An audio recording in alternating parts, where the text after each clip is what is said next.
उपपद समास को लेकर पूर्व पाठ में चर्चा की गई थी।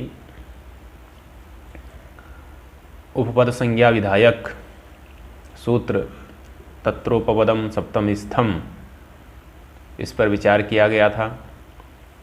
आज उपपद समास विधायक सूत्रों पर विचार किया जाएगा। उपपद समास विधायक 4 सूत्र हैं। उपपदमतिं मयिवाव्ययेन तृतीया प्रभृतिन्यन्यतरस्यां क्त्वा च। इन 4 सूत्रों के द्वारा उपपद समास का विधान किया जाता है। इनमें भी प्रधान व प्रथम सूत्र है उपपदमतिं। उपपदमतिं इस सूत्र का क्षेत्र व्यापक है, अन्य जो 3 सूत्र हैं उनका क्षेत्र सीमित है। उपपद समास युक्त जो उदाहरण होते हैं उनको पहचानना प्राथमिक रूप से थोड़ा कठिन सा होता है, किंतु अगर उपपदमतिं इस सूत्र के अर्थ को भली भांति हृदयंगम कर लिया जाए, इसकी सामासिक प्रक्रिया को समझ लिया जाए, तो फिर उपपद समास का उदाहरण क्या है, किस समस्त पद में उपपद समास हुआ है इत्यादि का निर्धारण आसानी से किया जा सकता है।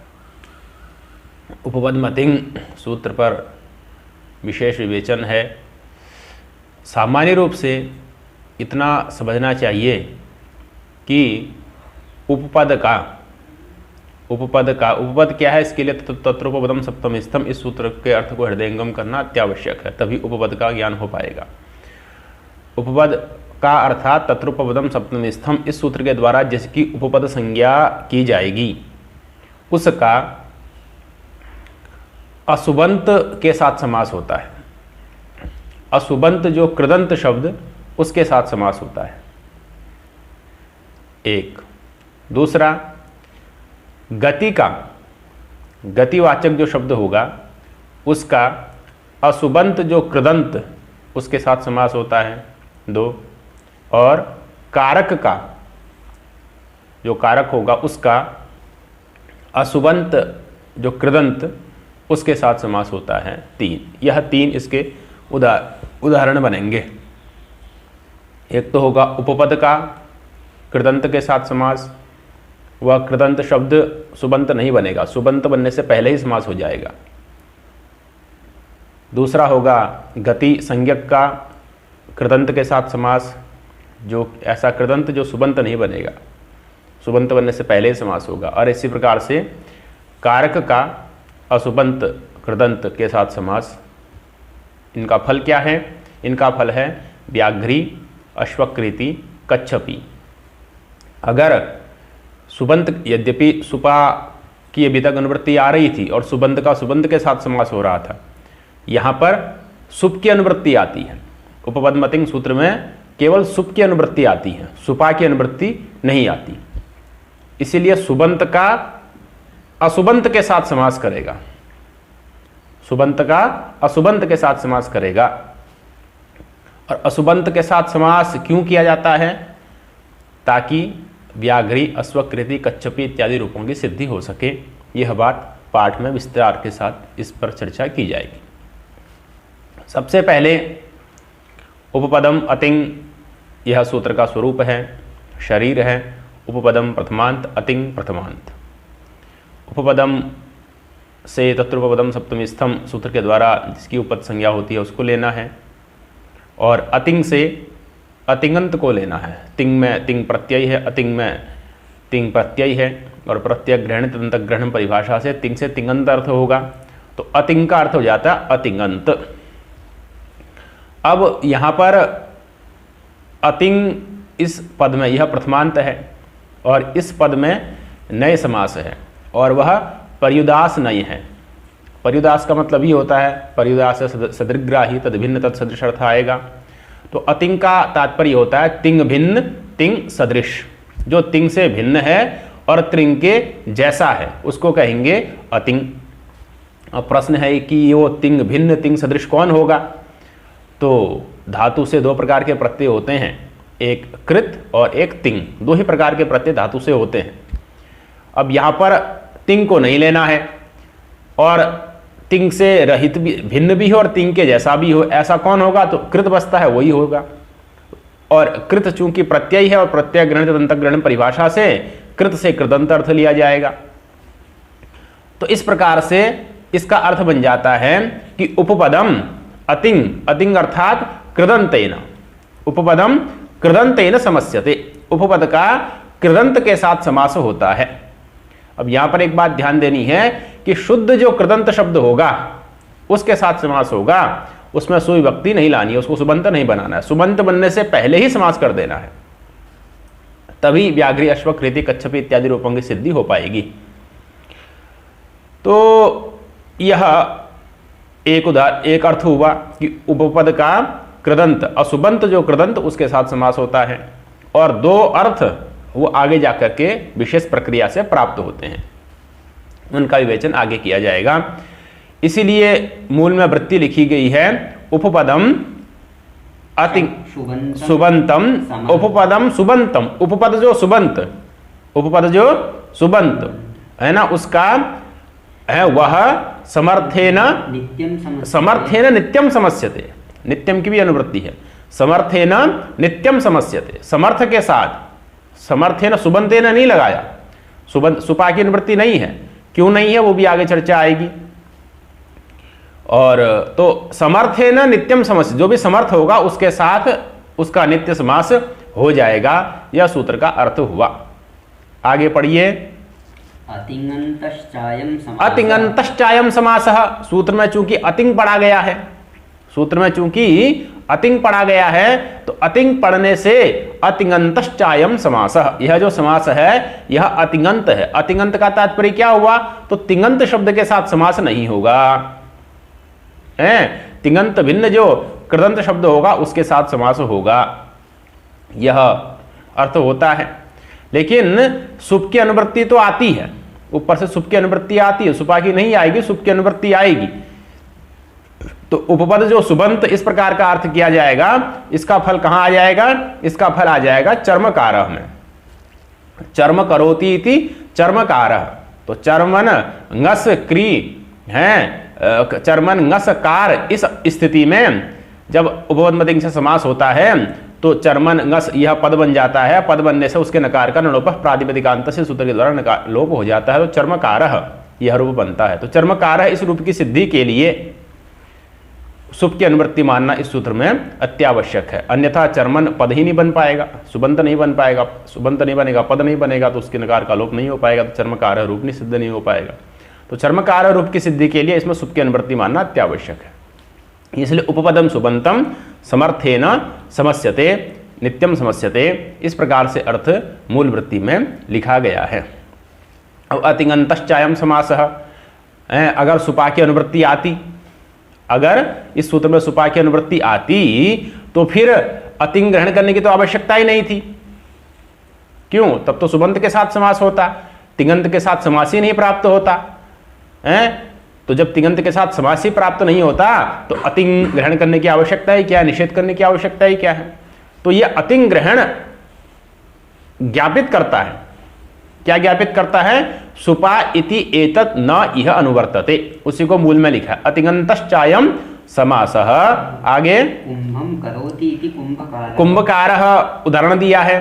तो जो सूत्र में अतिंग पद है, अतिंग पद ही इस बात का ज्ञापन करता है कि कि सुपा इति एतत् न इह अनुवर्तते, कि सुबंत का सुपा की अनुवृत्ति इस सूत्र में नहीं होती, अन्यथा अतिंग ग्रहण करने की आवश्यकता ही नहीं थी।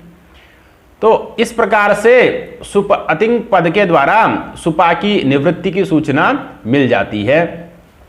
अब इसमें सबसे पहले उपपद का अतिंग के साथ अर्थात कृदंत के साथ, शुद्ध कृदंत के साथ समास का उदाहरण दे रहे हैं कुंभकारः।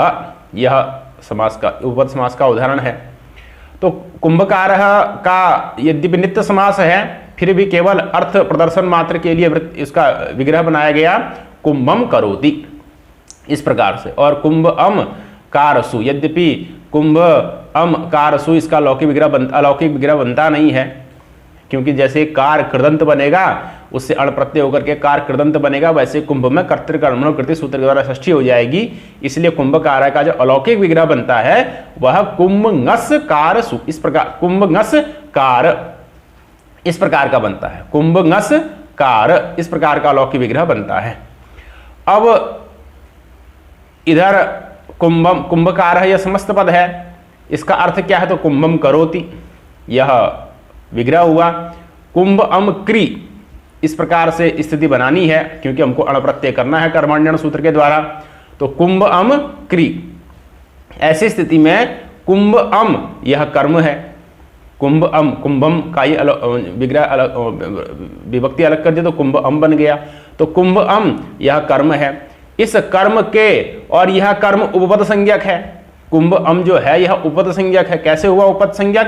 तत्रोपपदम सप्तमी स्थम है कि धातुओं के अधिकार में जो जो सूत्र आएंगे, कर्मण्य इत्यादि सूत्र आएंगे, उनमें जो सप्तम्यंत पद होगा, उस सप्तम्यंत पद का जो अर्थ होगा, तदवाचक जो शब्द होगा, पद होगा, उसकी उपपद संज्ञा तत्रोपपदम सप्तमी स्थम सूत्र करता है। तो कर्मण्य सूत्र भी धातुओं के अधिकार में है, इसमें सप्तम्यंत पद कर्मणि है, उसका अर्थ हुआ कुंभ है, और कुंभ का वाचक, कुंभ रूपी अर्थ का वाचक पद हो गया कुंभ, यही हुआ। तो कुंभम यह आपका उपपद संज्ञक हो गया तत्रोपपदम सप्तमी स्थम इस सूत्र के द्वारा। तो कुंभम कुंभ अम यह उपपद संज्ञक भी है, उपपद भी है और कर्म भी है। तो कर्म के उपपद होने पर कृ धातु से कर्मण्यण सूत्र के द्वारा अब अण प्रत्यय हो जाएगा, अण प्रत्यय हो जाएगा। तो कुंभ अम क्री अण में अणकार की संज्ञा लोप औ बचेगा, और अणित होने के कारण अश्वणित सूत्र के द्वारा क्री के री को वृद्धि हो जाती है, कार बन जाता है। तो कुंभ अम कार है, कार बन गया, कुंभ अम कार। अब ये जैसे कार बना, कृदंत बना, वैसे ही कुंभ में षष्ठी हो जाएगी कर्तृकर्मणो कृति से। इसलिए समास के लिए अलौकिक विग्रह क्या बनेगा? कुंभ ngस कार इस प्रकार का बनेगा। यद्यपि अण प्रत्यय करने के लिए कुंभ अम क्री कर सकते हैं, लेकिन जब समास करने चलेंगे तो षष्ठ्यंत उसमें षष्ठी आएगी, तो कुंभ ngस कार इस प्रकार का अलौकिक विग्रह बन जाएगा समास करने के लिए। इस स्थिति में उपपद संज्ञक हो गया कुंभ अम, उसका कार इस कृदंत शब्द के साथ समास हो जाएगा। कृत प्रत्यय था अण, वह अंत में है जिसके ऐसा समुदाय हो गया कार, उसके साथ समास हो गया। समास होने से कुंभ में, कुंभ के उत्तर में जो अम था विभक्ति थी, सुबह धातु प्रातिपदिक से लुक हो गया कुंभकार। एक देश विकृत न्याय ने फिर कुंभकार की प्रातिपदिक संज्ञा, उससे सु आ गया कुंभकार, इस प्रकार का रूप निष्पन्न हो गया। तो यहाँ पर कार जो है वह शुद्ध कृदंत है, उसमें विभक्ति नहीं लानी है, विभक्ति लाने से उसको सुबंत नहीं बनाना है, सुबंत बनाने से पहले ही समास करना है। ऐसा क्यों करना है वो आगे स्पष्ट होगा, क्योंकि सुबंत की सुपा की इसमें अनुवृत्ति नहीं है, सुबंत के साथ समास ही नहीं होता है इसका। सुपा की अनुवृत्ति होती तो सुबंत के साथ समास होता। अतिग्रहण ने ज्ञापित कर दिया है कि सुपा की इसमें अनुवृत्ति ही नहीं होती है। जब सुपा की अनुवृत्ति नहीं होती तो सुबंत के साथ समास नहीं होगा, सुबंत बनने से पहले ही समास होगा। इसका फल है व्याघ्री अश्वकृति इत्यादि रूपों की सिद्धि। तो इस प्रकार से कुंभकार यह समस्त पद निष्पन्न हो जाता है। यह उपपद समास का प्रथम उदाहरण हुआ। यहाँ पर उपपद है कुंभम, कुंभम, उसका कार इस कृदंत शब्द के साथ समास हो गया कुंभकार, यह रूप निष्पन्न हो जाता है। उसी को मूल वृत्ति में लिखा है कुंभम करोति इति कुंभकार। यह कुंभ अस कार इति अलौकिक। हाँ, यह कुंभ अस, ngस विभक्ति जो षष्ठी का था, षष्ठी की थी, उसका अस बचा और मतलब होने के बाद तो कुंभ अस कार इति इति अलौकिकम प्रक्रिया वाक्यम। प्रक्रिया वाक्यम मतलब अलौकिकम प्रक्रिया वाक्यम। यहाँ पर जो अलौकिक प्रक्रिया, क्योंकि समास आदि अलौकिक प्रक्रिया में ही होते हैं। प्रत्युत्तर पदयोश्च सूत्र के महाभाष्य के प्रमाण से, वचन के व्याख्यान से समास आदि सारी प्रक्रिया हैं अलौकिक विग्रहावस्था में ही होती है। तो कुंभ अस कार, कार के आगे विभक्ति नहीं रखी है। कुंभ के आगे तो ngस विभक्ति है, लेकिन कार के आगे कोई विभक्ति नहीं है, क्योंकि सुबंत के साथ समास नहीं होगा, शुद्ध कृदंत के साथ समास होता है। तो कुंभ ngस कार, इस प्रकार से अलौकिक विग्रह बना करके इस सूत्र से समास होकर के कुंभकार इस प्रकार का रूप निष्पन्न हो जाता है। तो यह कुंभ अस कार इति अलौकिकम प्रक्रिया वाक्यम। अतिंकिम अतिंकिम कह रहे हैं कि सूत्र में अतिंग ग्रहण करने की क्या आवश्यकता है, तो कहा कि कहीं तिङंत के साथ समास न हो जाए, इसलिए अतिंग ग्रहण किया गया है। तो तिङंत के साथ समास कहां प्राप्त है, तो कहा मां भवान भूत। यहां पर जो मां है वह आपका उपपद है, सुबंत है, और भूत यह तिङंत है। मां की उपपद संज्ञा किससे हुई, तो मांगी लुंग सूत्र से हुई। मांगी में मांगी सप्तम्यंत है, उसका अर्थ हुआ मांग, तदवाचक पद हुआ मां है, उसकी तत्रोपदम सप्तम स्तंभ सूत्र के द्वारा उपपद संज्ञा हो जाएगी। उपपद संज्ञा होने से उसके योग में उपपद संज्ञा हो गया मां, और आगे तिङंत है भूत। न मांग योगे सूत्र के द्वारा अडागम का निषेध हो गया, अभूत होना चाहिए था। लुंग लकार का रूप है, भू धातु के लुंग लकार प्रथम पुरुष एकवचन का रूप है, अभूत, अभूतम, अभूवन इत्यादि रूप चलते हैं। तो यहां पर भूत में अड आगम का निषेध हो गया है न मांग योगे इस सूत्र के द्वारा। तो मां भूत, यहां पर मां उपपद है, सुबंत है, उसका भूत तिङंत के साथ समास न हो जाए, इसके लिए अतिंग ग्रहण सूत्र में किया गया है। तो मां भवान भूत, भवान को तो बीच में केवल उन दोनों को अलग अलग दिखाने के लिए रख दिया गया है, वस्तुतः है भवान मां भूत, इस प्रकार से समझना, भवान मां भूत इस प्रकार से उदाहरण है। तो मां का अभूत के साथ समास न हो जाए, इसके लिए सूत्र में अतिंग ग्रहण किया गया है। अब यहां प्रश्न होता है कि सुपा की अगर अनुवृत्ति आएगी तो सुपा की अनुवृत्ति आने से तिङंत के साथ समास ही प्राप्त नहीं होगा, सुबंत के साथ ही होगा। तो उसी का आगे उत्तर लिख रहे हैं, मांगी लुम इति सप्तमी निर्देशात्। हाँ, तो मांगी लुम इति सप्तमी निर्देशात् मांग उपपदम, कि मां भवान भूत में उपपद संज्ञा किससे होती है, तो मांगी लुम में जो सप्तमी निर्देश है ना, उसी सप्तमी निर्देश होने के कारण से, सप्तमी का निर्देश होने के कारण से यहां पर उपपद संज्ञा हो जाती है। चलिए, अतिग्रहणम ज्ञापयति, तो वही लिखा, अतिग्रहणम ज्ञापयति सुपा इति एतत् न यह अनुवर्तते, कि सूत्र में जो अतिग्रहण है यह अतिग्रहण ही ज्ञापित करता है कि सुपा इति एतत् न यह अनुवर्तते, कि सुपा इसकी यहां पर अनुवृत्ति नहीं होती। इस सूत्र में सुपा सूत्र की सुपा इस अंश की अनुवृत्ति नहीं होती। अगर सुपा की अनुवृत्ति होती तो फिर अतिग्रहण करने की आवश्यकता ही नहीं थी। तो अतिग्रहणं ज्ञापयति सुपा इति एतत् न यह अनुवर्तते। आगे पूर्व सूत्रे अब इस प्रकार से एक अर्थ तो हो गया, क्या उपपद का असुबंत कृतंत के साथ समास होता है, उसका उदाहरण क्या हो गया, कुंभकारः। तिङंत के साथ समास नहीं होता, इसलिए मां भूत में समास नहीं हुआ, ये तो एक चर्चा हुई। अब गति संज्ञक का कृदंत के साथ समास करना है, गति संज्ञक का असुबंत कृदंत के साथ समास करना है, उसकी प्रक्रिया दिखा रहे हैं। पढ़िए, पूर्व सूत्रे भी गति ग्रहणम पृथक कृत्य, हाँ, पूर्व सूत्रे भी गति ग्रहणम पृथक कृत्य अतिंग ग्रहणम तत्र अपकृष्यते। कह रहे हैं कि इससे पहला सूत्र था कुगति प्रादयः, उस कुगति प्रादयः में दो अंश कर देंगे, है ना, उसमें से गति को अलग कर दीजिए। कुगति प्रादयः में से जो गति है उस गति को अलग कर दीजिए, तो क्या बचेगा, कुप्रादयः बचेगा। क्या बचेगा, कुप्रादयः एक सूत्र बन जाएगा, गति दूसरा सूत्र बन जाएगा, ये दो सूत्र बन जाएंगे, है ना। और अब उसमें अतिंग को ले जाइए, जो दूसरा जो गति सूत्र बना उस गति सूत्र में अतिंग को जोड़ देना है। तो जो पहला सूत्र बनेगा कुप्रादयः, उसका अर्थ क्या बनेगा, तो कुप्रादयः सुबन्तेन समस्यन्ते, इस प्रकार का अर्थ बनेगा। कुप्रादयः सुबन्तेन समस्यन्ते, ये तो कुप्रादय का अर्थ बनेगा। और जो दूसरा गति सूत्र बना उसमें अतिंग को जोड़ देंगे, तो अर्थ क्या बनेगा, गतिस्तु समर्थेन समस्यते, गतिस्तु समर्थेन समस्यते। जो गति संज्ञक शब्द होगा उसका समर्थ के साथ समास हो जाता है, जैसा कि उपपदमतिंग का अर्थ करके आए, उपपदम सुबंतम समर्थेन समस्यते, उसी प्रकार से गतिस्तु समर्थेन समस्यते। गतिवाचक जो होगा, गति संज्ञक जो होगा उसका समर्थ के साथ समास होता है, और वो सुबंत बनने से पहले ही होगा, तो वो कृदंत के साथ ही होगा। तो इस प्रकार से दूसरा अर्थ निकलता है कि गतिवाचक शब्द का जो अतिंग है उससे कृदंत को लेना है, उस कृदंत के साथ समास होता है। तो अपकृष्यते, यहां पर कुगति प्रादयः सूत्र में इस सूत्र से अतिंग का अपकर्षण किया जाता है। उत्तर सूत्र से पूर्व सूत्र में अगर कोई पद जाता है तो उसको अपकर्षण कहा जाता है। पूर्व सूत्र से उत्तर सूत्र में कोई आएगा तो अनुवृत्ति होगी, उत्तर सूत्र से पूर्व सूत्र में अगर कोई जाएगा पद तो उसको अपकर्षण कहते हैं।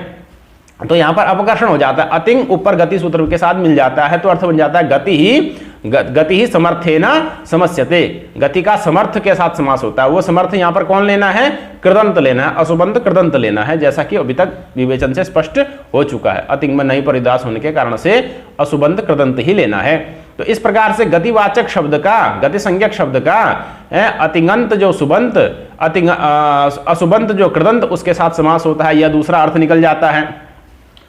और उसके बाद आगे क्या लिखा है? सुपा इति च निवृत्तम, सुपा इति च निवृत्तम, सुपा की तो पहले ही निवृत्ति हो चुकी है, सुपा की तो अतिंग ग्रहण से ही निवृत्ति हो गई है। आगे तथा च हाँ, अब उसके बाद तथा च से लिख रहे हैं। अब इस प्रकार से दो बातें अभी तक स्पष्ट हो चुकी हैं कि उपपद का असुबंत कृदंत के साथ समास होता है और गति संज्ञक का असुबंत कृदंत के साथ समास होता है। इसके अतिरिक्त कारक का भी असुबंत कृदंत के साथ समास होता है।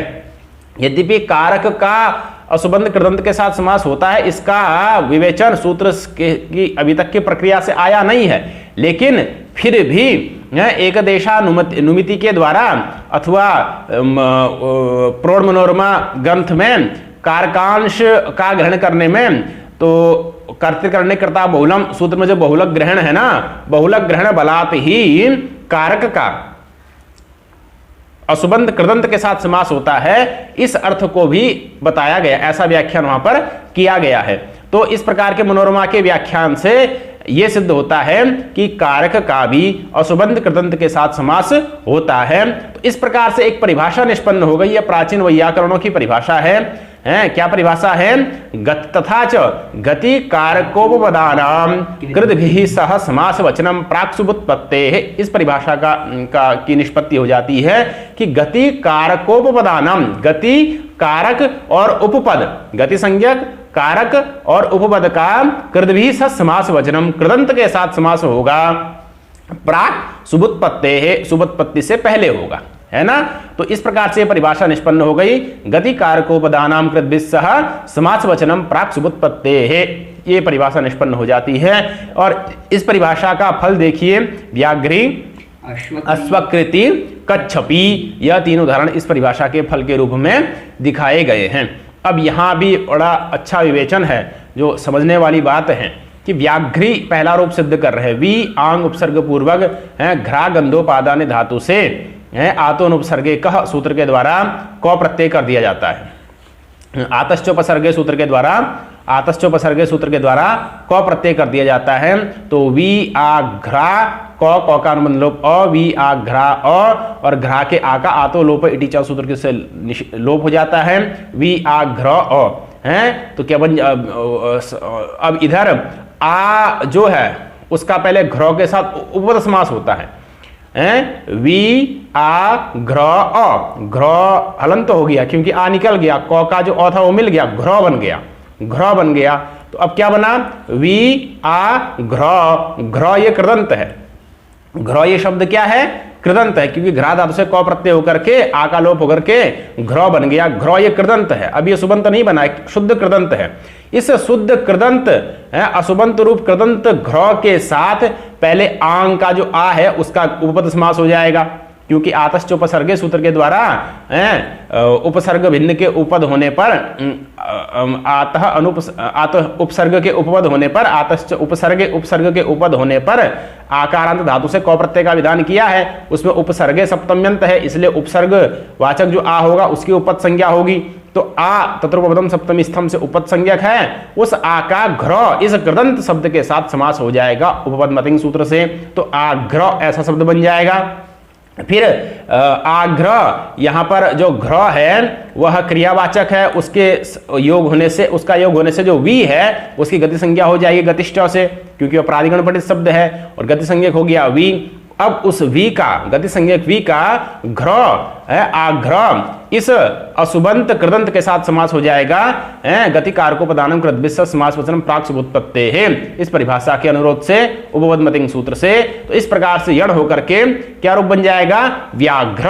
अब एकदेश विकृत न्याय ना फिर से प्रादिप्त संज्ञा हो जाएगी, तो ऋतु विसर्ग इत्यादि होकर के व्याघ्र, इस प्रकार का समस्त पद निष्पन्न हो जाता है, व्याघ्र। अब यहां पर इस परिभाषा का फल स्पष्ट होता है कि अगर घ्र शब्द जो कृदंत है उसको हम सुबंत बनाएं, घ्रौ शब्द को अगर वी आ का घ्रौ के साथ समास किया है, अब यहां पर घ्रौ को सुबंत बनने से पहले समास कर दिया गया। अगर घ्रौ को सुबंत बनाया जाए तब समास किया जाए तो व्याघ्री रूप नहीं बन पाएगा, व्याघ्रा बनने लग जाएगा। क्यों? क्योंकि घ्रौ शब्द को सुबंत बनाने से पहले उसमें सुप प्रत्यय जोड़ने से पहले लिंग बोधक प्रत्यय जोड़ना जरूरी है, क्योंकि घ्रौ शब्द से 5 अर्थ आते हैं।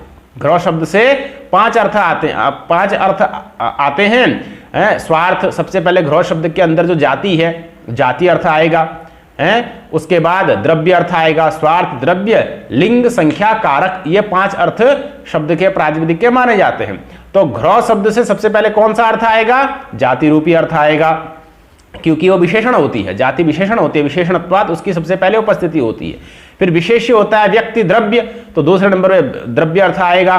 तो पहले आपका घ्रौ के अंदर बैठी हुई जाति आएगी, फिर घ्रौ व्यक्ति आएगा, ये 2 हो गए। फिर तीसरे नंबर पे आता है लिंग।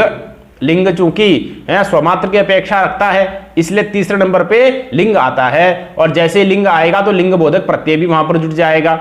तो उसके बाद फिर संख्या का क्रम आता है, संख्या के बाद कारक का क्रम आता है। कारक की अपेक्षा संख्या अंतरंग है, इसलिए संख्या की उपस्थिति पहले होती है, फिर अंत में कारक की उपस्थिति होती है। तो इस प्रकार से घ्रौ शब्द से 5 अर्थ आएंगे। एक तो घ्रौ के अंदर बैठी हुई जाति, दूसरा घ्रौ व्यक्ति, तीसरा घ्रौ में का लिंग, चौथा घ्रौ की संख्या, 5वां घ्रौ का कारकत्व। ये 5 अर्थ आते हैं।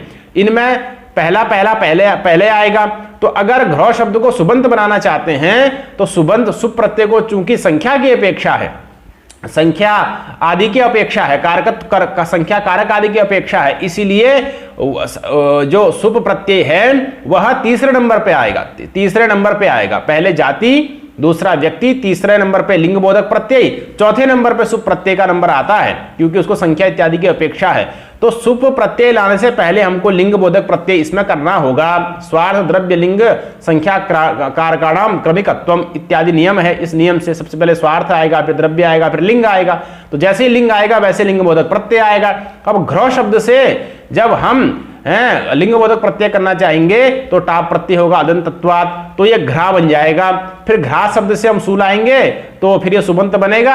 अब इसका समास करेंगे तो व्याघ्रा शब्द बनेगा। व्याघ्रा शब्द चूंकि अब अदंत है ही नहीं, आदंत हो गया, इसलिए इसमें जाते रस्त्री विषयादयो पदार्थ, इस सूत्र से जाति लक्षण नीश नहीं हो पाएगा, क्योंकि अभी जातिवाचक नहीं बचा है। ये अनदंत हो गया, अदंत से ही नीश होता है। तो अनदंत होने के कारण से इसमें ङीश नहीं हो पाएगा, है तो ङीश नहीं हो पाए। और पहले ही ङीश करना चाहें तो पहले जातिवाचक ही नहीं है।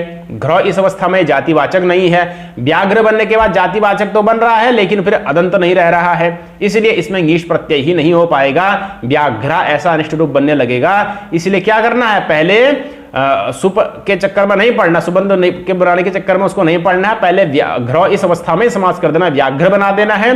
अब फिर सुबंध जब बनाने चलेंगे तो पहले लिंग बोधक प्रत्यय अब आएगा ङीश, क्योंकि व्याघ्र शब्द बन चुका है, जातिवाचक है, जातिवाचकत्वात् पहले ङीश हो जाएगा, व्याघ्री बन जाएगा, फिर सुप आएगा, उसका हलिंग आदि लोप हो जाएगा तो व्याघ्री, इस प्रकार का रूप निष्पन्न हो जाता है। तो व्याघ्र इस रूप की सिद्धि के लिए पहले यहां पर इसका शुद्ध कृदंतावस्था में ही समास करना अत्यावश्यक है। समास करने के बाद फिर प्रातिपदिक संज्ञा कर करके फिर सु आएगा, उससे पहले लिंगबोधक प्रत्यय ङीश आ जाएगा, व्याघ्री बन जाएगा, फिर उसका लोप हो जाएगा सु का, तो व्याघ्री इस प्रकार का रूप निष्पन्न हो जाता है।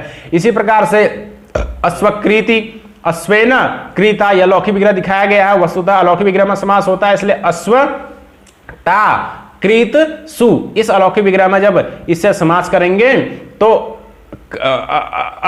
अश्वटाकृत, सु नहीं लाना, अश्वटाकृत, इस अवस्था में समास हो जाएगा।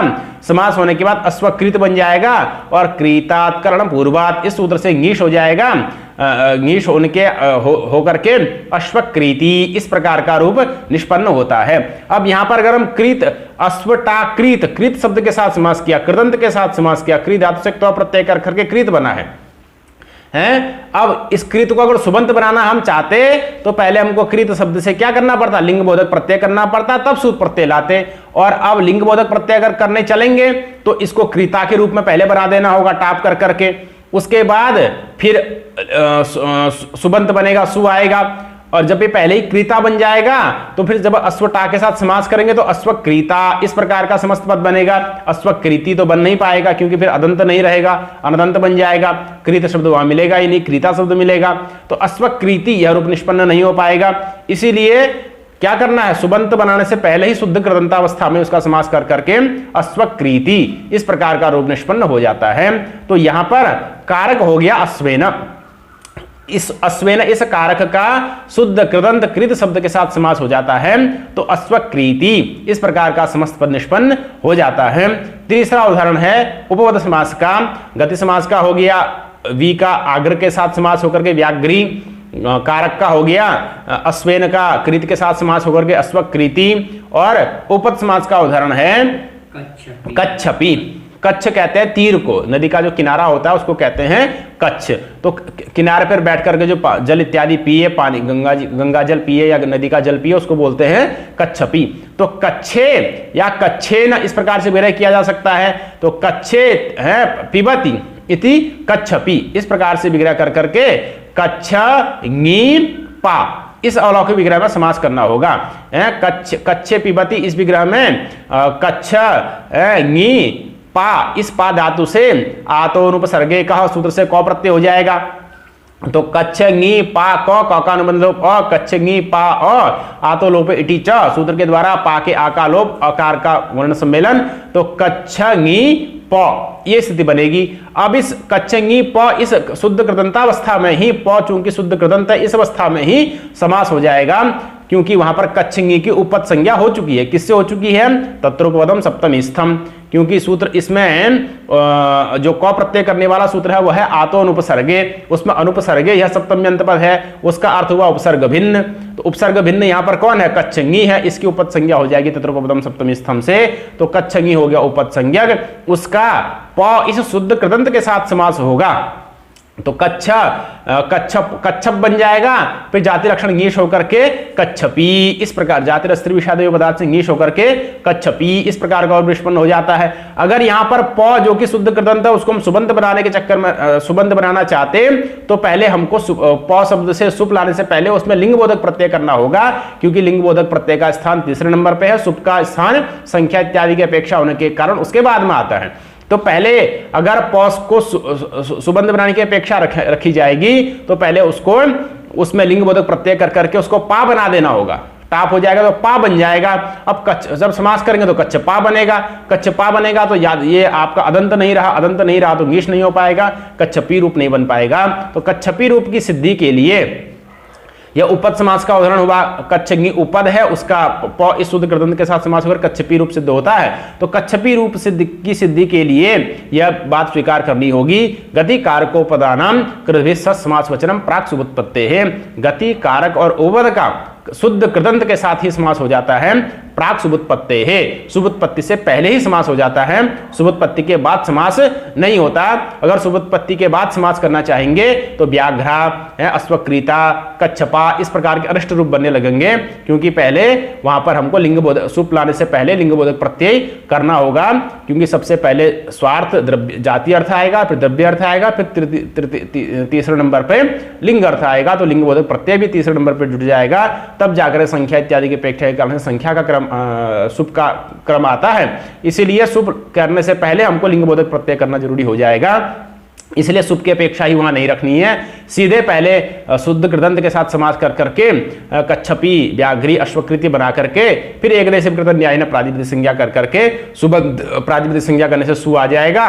व्याघ्री अश्वकृति कच्छपी तीनों ही स्थलों पे हलिया भी दीर्घा सूत्र से प्रत्यंग हल सूत्र के द्वारा सु का लोप हो जाएगा, तो व्याघ्री अश्वकृति कच्छपी यह तीनों रूप सिद्ध हो जाएंगे। तो इस प्रकार से उपपद मतिंग इस सूत्र का विवेचन पूरा होता है। व्याघ्री अश्वकृति कच्छपी इस प्रकार से तीनों रूप इसके निष्पन्न हो जाते हैं। यहां पर उपपद समास के दो उदाहरण हो गए, कुंभकार यह भी उपपद समास का उदाहरण हो गया, और व्याघ्री इधर कच्छपी यह भी उपपद समास का उदाहरण हो गया, अश्वकृति कारक का शुद्ध कृदंत के साथ समास का उदाहरण हो गया, और व्याघ्री यहां पर वी इस गति संज्ञक का आघ्री इसके साथ आग्रह इसके साथ गति समास होता है, ये गति समास का उदाहरण हो गया। तो इस प्रकार से कुंभकारः व्याघ्री अश्वकृति कच्छपी, यह 4 उदाहरण उपपदमतिंग सूत्र के होते हैं। इसमें 2 उपपद समास के हैं, कुंभकारः और कच्छपी, और एक गति समास का है व्याघ्री और एक कारक का है अश्वकृति।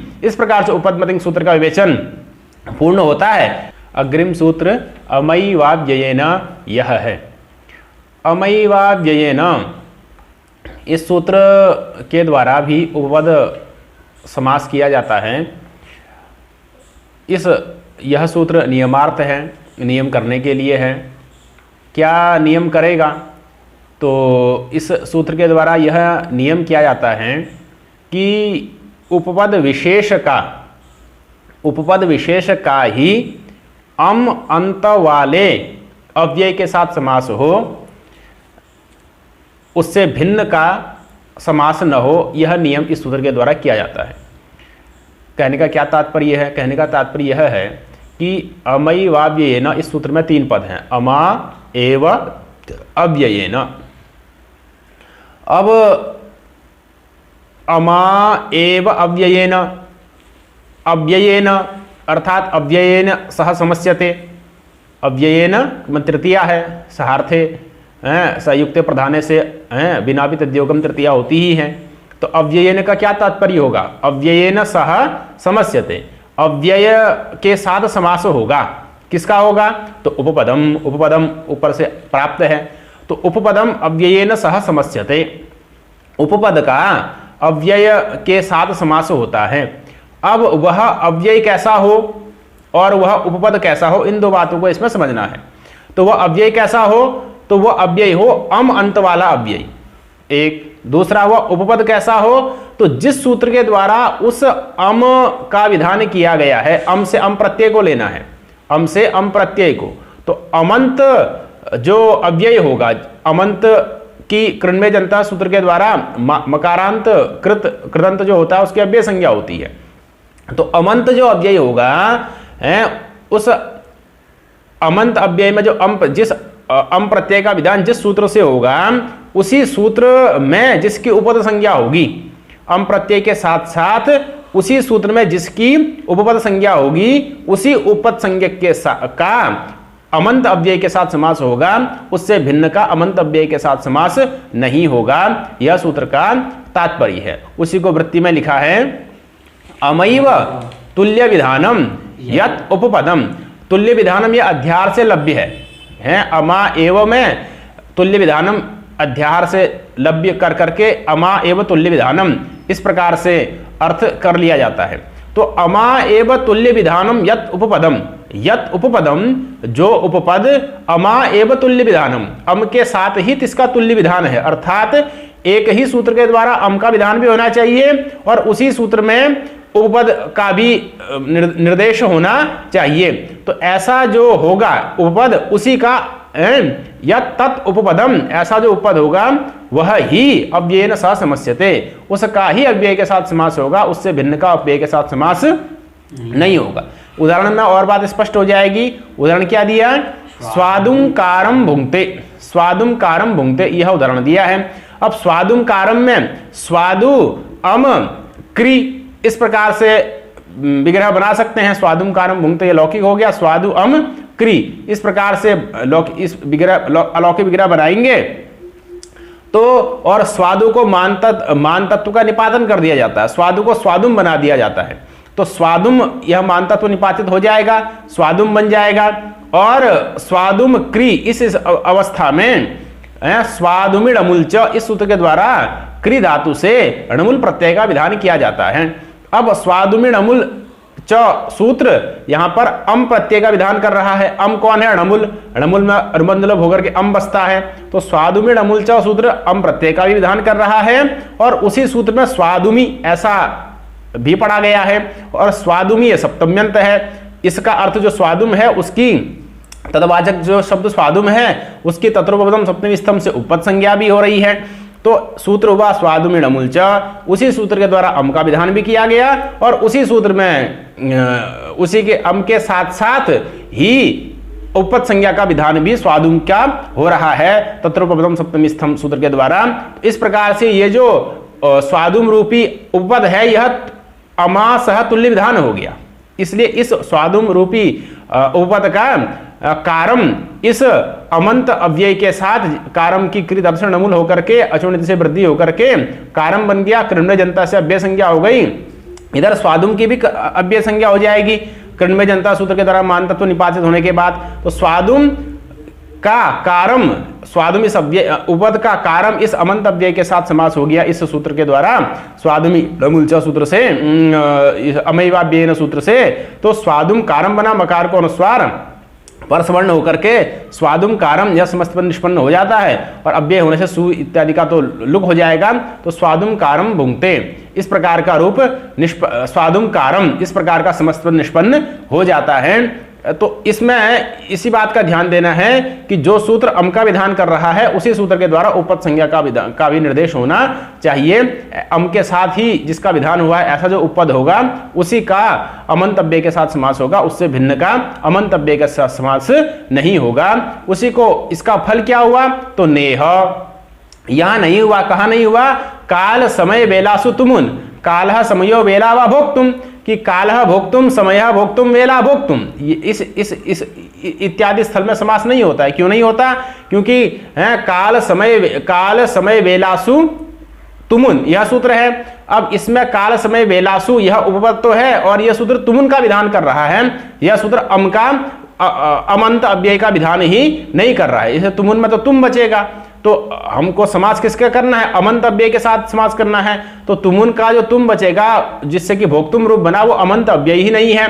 अमंत अव्यय नहीं होने के कारण से यहां पर समास नहीं होगा। यद्यपि उपपद यहां पर भी बन जाएगा, काल समय वेला उपपद बन जाएंगे, लेकिन अमंत अव्यय नहीं होने के कारण से समास नहीं होता है। तो काल भोक्तुम समय भोक्तुम वेला भोक्तुम इस प्रकार से व्यस्त प्रयोग ही रह जाते हैं। फिर आगे कहा कि अमा एव इति किम जो अमंत अव्यय है उसके साथ ही उपपद संज्ञा होनी चाहिए है। ऐसा क्यों कहते हो? उसका फल दे दिया अमा एव इति किम। उसका उदाहरण क्या दिया? अग्रे भोजन अग्रे भुक्त्वा कि यहाँ पर विभाषाग्रे प्रथम पूर्वेषु सूत्र के द्वारा है अग्र के उपद होने पर भुज धातु से अणमुल प्रत्यय का विधान भी किया गया है और त्वा प्रत्यय का विधान भी किया गया है। तो यहाँ पर अणमुल का विधान भी है और त्वा का विधान भी है। तो विभाषाग्रे प्रथम पूर्वेषु सूत्र जो है वो केवल अम का विधायक नहीं है, वो अम के साथ साथ त्वा प्रत्यय का विधायक भी है। तो यहां पर भी आपका जो अग्रे है उसका भोक्तुम के साथ समास नहीं होगा। तो अग्रे भोक्तुम ऐसा रूप नहीं बनेगा। क्यों? क्योंकि यहां पर अम अणमुल का विधान भी है, अणमुल के साथ साथ त्वा प्रत्यय का विधान भी है। तो त्वा प्रत्यय अतिरिक्त हो गया। त्वा प्रत्यय के अतिरिक्त होने के कारण से यहां पर भी समास नहीं होता है। तो समास जब नहीं होता तो अग्रे भुक्त्वा अग्रे भोक्तुम इस प्रकार से अग्रे भोजम अग्रे भुक्त्वा इस प्रकार से ही व्यस्त पद वाक्य में प्रयोग रह जाता है, समास को प्राप्त ये नहीं होता। इसी क्रम में अग्रिम सूत्र है तृतीया प्रभृत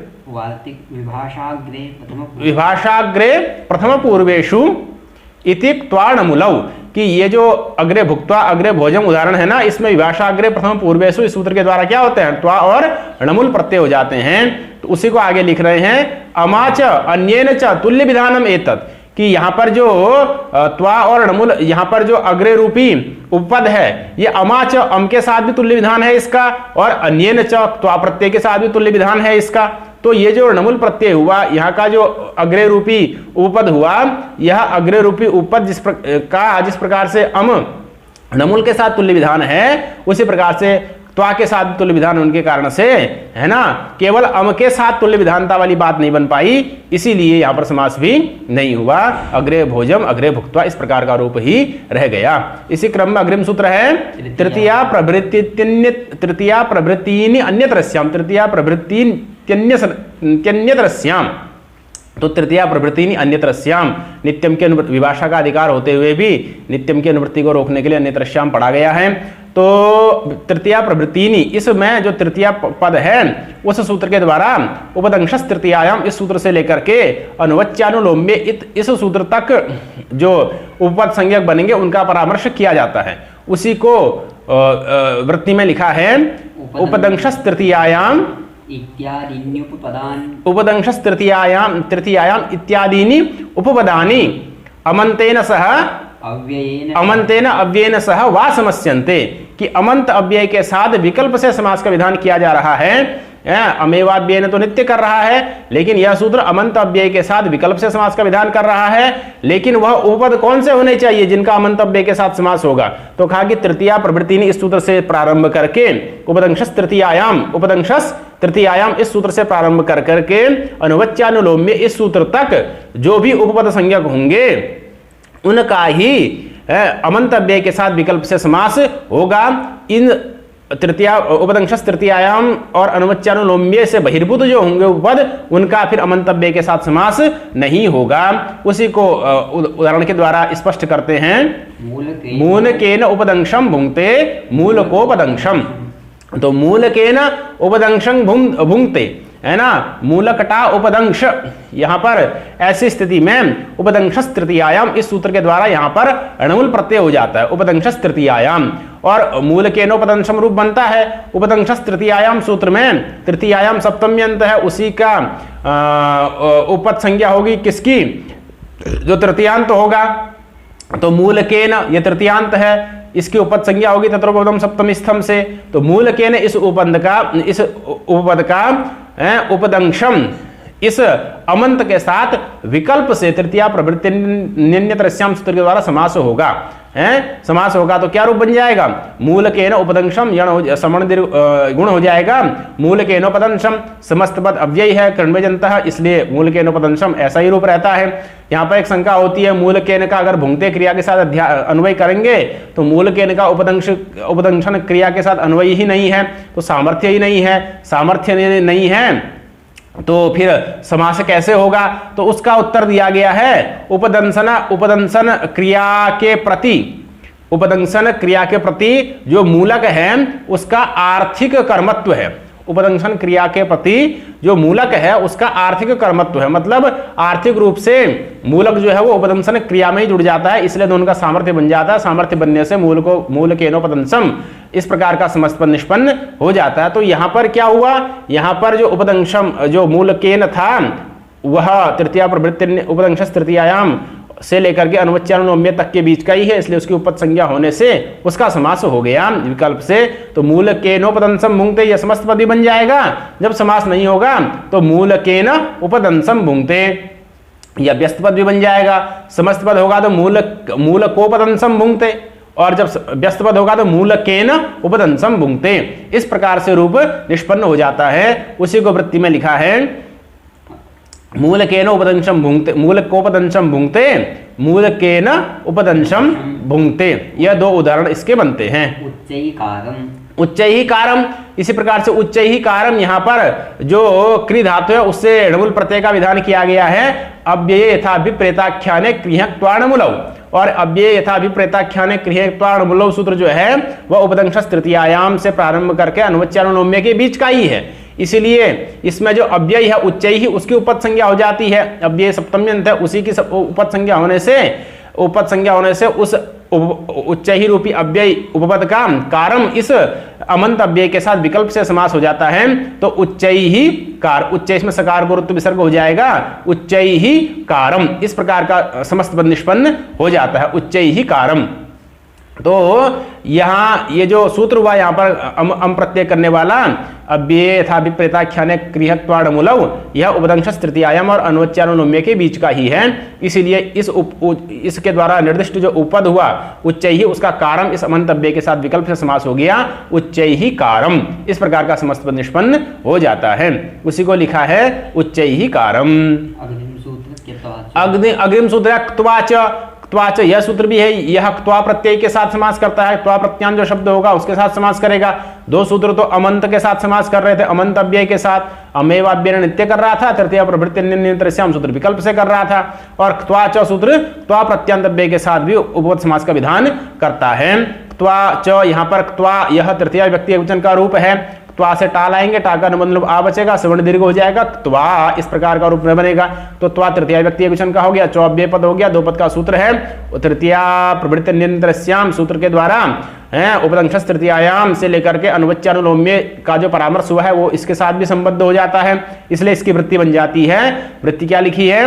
उपदंशस तृतीयायाम तृतीया प्रवृत्तिनी उपदानी, तृतीया प्रवृत्तिनी उपदानी अर्थात उपदंशस तृतीयायाम से लेकर के अनुवच्चानुलोम्य सूत्र तक के बीच के जो उपद हैं उनका क्तांतेन है, क्त्वांतेन क्त्वा प्रत्यान शब्द के साथ विकल्प से क्त्वा प्रत्यान शब्द के साथ समास हो जाता है। चलिए, और उपद समास कहलाता है उच्चैः